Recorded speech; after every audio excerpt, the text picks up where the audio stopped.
Charlie Kirk died yesterday at age 31, his neck ripped open by an assassin's bullet.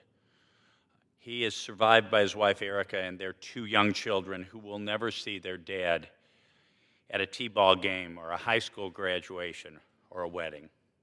Make no mistake about it, Charlie Kirk was assassinated. He was an incredibly effective force in American politics. He was beloved for his Socratic style of going to college campuses and gently, charitably asking questions and engaging in respectful dialogue with those whom he disagreed. Most of all, he was a very convincing advocate for love of God, family, and country, the hatred of which is a sacred creed of the left. They could not have it. They killed him. In April of this year, Charlie prophetically said on social media, assassination culture is spreading on the left. 48% of liberals say it would be at least somewhat justified to murder Elon Musk. 55% said the same thing about Donald Trump. The left is being whipped into a violent frenzy. Any setback, whether losing an election or losing a court case, justifies a maximally violent response. This is a natural outgrowth of the left-wing protest culture, tolerating violence and mayhem for years on end. The cowardice of local prosecutors and school officials have turned the left into a ticking time bomb. That was Charlie Kirk in April. Yesterday, a social media post of mine hit a nerve when I called Charlie a martyr. Without question, he was. The Athenians put Socrates to death for the simple crime of asking questions about culture and society and the meaning of life itself. Socrates was, in that sense, a martyr to the truth, and so was Charlie Kirk. But Charlie was also a martyr for Jesus Christ. A priest friend of mine sent me this short passage from St. Bede, referring to John the Baptist.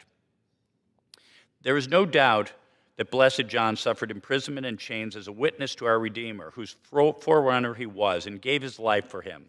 His persecutor demanded not that John should deny Christ, but only that he should keep silent about the truth. Nevertheless, he died for Christ. Does Christ not say, I am the truth? Therefore, John shed his blood for the truth. Surely he died for Christ. Charlie also died as he was answering a question about the transgender cult that has gripped so much of our society and destroyed the life and health of so many of our young people. They couldn't stand for that, so they killed Charlie, martyr for the truth and for Christ. Well, what for us? Well, everything has changed. If we didn't know it already, there is no longer any middle ground. Some of the American left are undoubtedly well-meaning people, but their ideology is pure evil.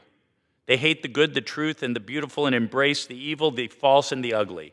And they literally will kill those with whom they disagree, just as their predecessor leftists, Marx and Stalin and Lenin and Pol Pot and Fidel Castro did.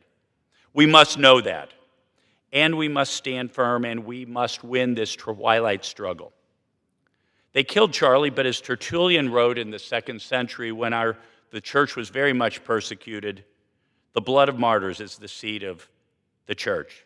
May God raise up thousands of Charlie Kirks to take his place. To my fellow warriors in this fight, hold your families tight, be safe, pray even for those who persecute you. Yes, most of all, pray. Charlie Kirk, martyr for the truth. Pray for us.